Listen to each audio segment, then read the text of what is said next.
I have been working on endocrinology for the last 40 plus years. And so I think that endocrine disruptors became a natural continuation of my previous work on endocrinology. I am going to use, next slide. I'm going to use the case of, I'm going to use the case of bisphenol A because I have been working on bisphenol A also for a very long time as a model of endocrine disruptors effects. Actually, next slide, please. We have been working on fetal exposure to extremely low doses of bisphenol A. I'm talking about nanogram range, 25 to 250 nanograms per kilogram per day. And what we did was to observe that the fetal xenoestrogen syndrome that was first described for DES in women exposed in utero appear as well in our animals exposed to very low doses of bisphenol A. In the list that you have there before you, you can see reproductive effects, decrease of fertility and fecundity, early beginning of cyclical activity, early cessation of cyclicity, and obesity, diabetes, altered behaviors, autism-like behaviors, cancer, and later on, I mean, this is like the last 3-4 years, we are starting to see transgenerational effects, okay? And so I think that we should take this into consideration because of the similarity of the two syndromes. Next slide, please. Regarding the DES, I don't want to make a detailed exposure about this, but I want to just make you understand that women were exposed to it at about this started in 97, 98, sorry, 47, 48. It took 20 years for the physicians to discover that girls exposed in utero presented with a very rare cancer that is clear cell carcinoma of the vagina. And after that, that was 91, 71, several other effects were revealed having to do with fertility and fecundity and other effects. And then in 2006, these women, that is 40 plus years later after exposure, presented with an increased incidence of breast cancer. Whereas in rats, we knew since the middle 80s that animals exposed in utero will develop mammary cancer. Next slide, please. So there is a problem there. That is, you have two agents that do the same thing, and for once we know that it happens in humans, so it's very strong evidence that bisphenol A is doing something, as most endocrine disruptors do.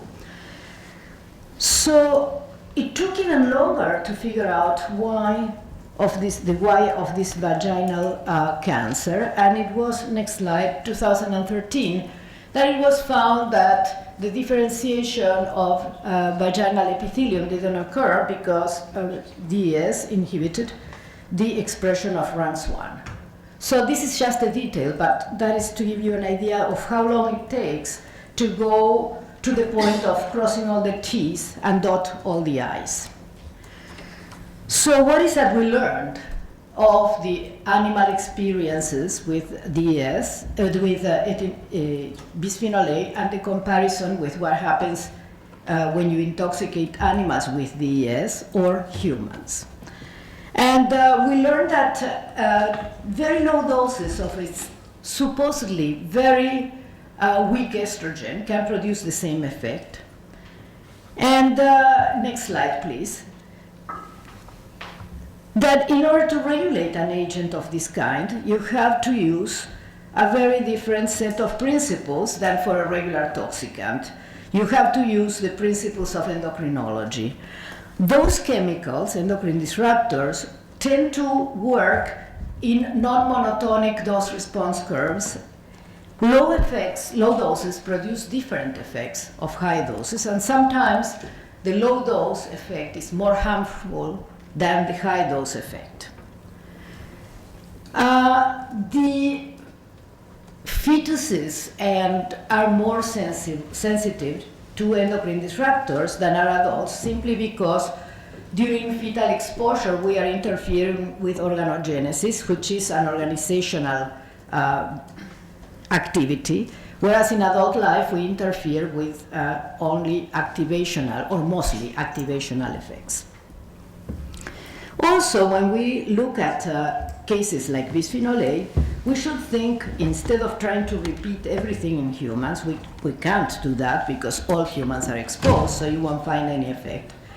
Controls are equal to BPA exposed, you cannot make a difference. But we should use our arguments based on the similarity between and among mammals. And in the case of bisphenol A, we observe the same effects in mouse, rats, and monkeys.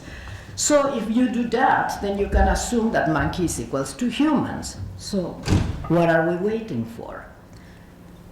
The next slide, please.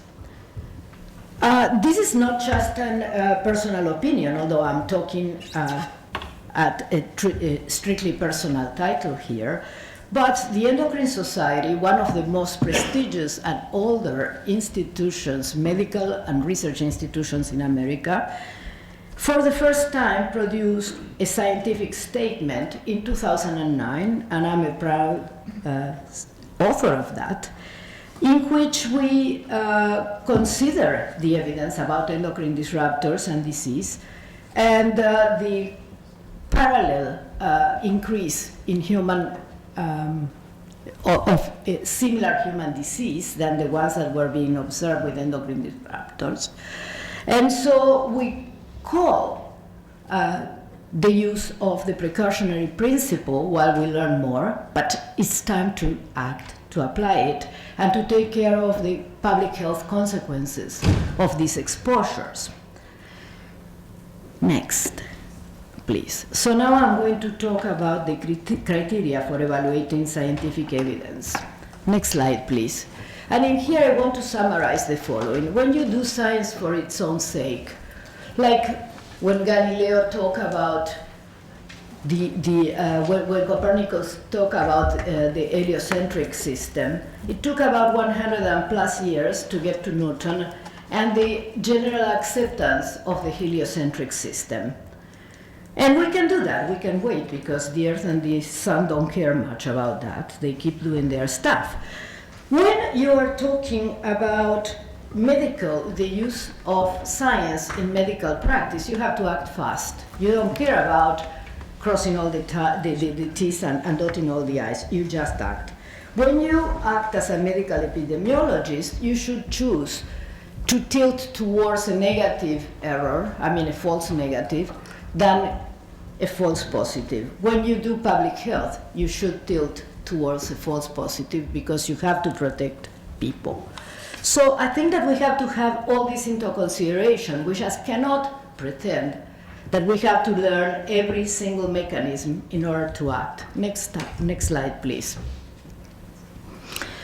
So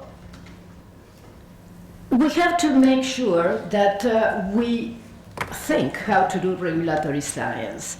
And this brings us to the second Endocrine Society statement, in which we expressed our concern about treating endocrine disruptors as just any sort of toxicant. We believe that principles of endocrinology should be applied to evaluate these chemicals, and that we have to pay special attention to the developing fetus. So that is also very important. Next slide. So this brings me to the end of my talk, in which I would like to make some recommendations. So in those, I think it was the one before. No, it jumped. Well, okay, what is that? So what I wanted to say is that we don't really need to have all the evidence of all the mechanisms in order to act. We have done that as humans from time immemorial. We castrated animals without knowing anything about testosterone. And I think that now I can go to the recommendations, which are that risk assessment should be done by scientists, the scientists that produce the high quality data, and that then we should look at what stakeholders want to add to it in a transparent way in which their interests and influence becomes clear and well stated. Also, in this process of regulation, academic scientists are invited to do that on top of everything else that they are doing, and we think that probably it would be a good idea to get them to be removed for a while from their daily activities so that they can do it with all the time and help that they can get.